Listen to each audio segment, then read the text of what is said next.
উন্নয়নের জোগাড় করছে, এটা ভাবতে অবাক লাগছে। আমাদের এখানে স্কিল লেবার আছে, রেল যোগাযোগ আছে, নদী যোগাযোগ আছে, ফারাক্কা এই সাগর থেকেই আমাদের পাওয়ার আছে, কিন্তু শিল্প স্থাপন করবার কোনো উদ্যোগ নেই। সুবলদার মাধ্যমে এই জেলা সভাপতির মাধ্যমে রাজ্য সরকারের কাছে আমরা প্রেয়ার করেছি এই জেলাতেও যাতে একটা শিল্পের জোয়ার আসে।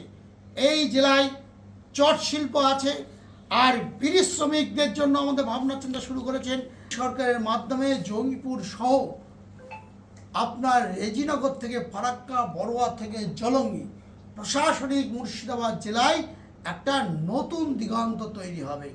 আমার বিশ্ববিদ্যালয়ের কাজ চলছে, পঠন পাঠন শুরু হবে, আপনারা শুধু দেখতে থাকেন।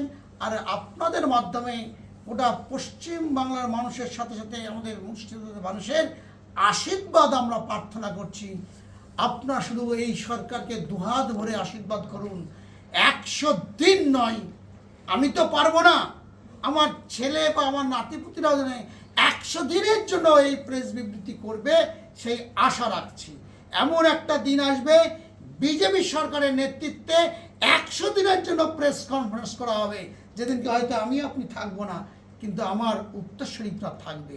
কারণ বিজেপি না থাকলে এই মুর্শিদাবাদটাই থাকতো না। যাই হোক, ওইটা আলাদা পার্ট, ওটা নিয়ে আর বেশি কিছু বলতে চাই না।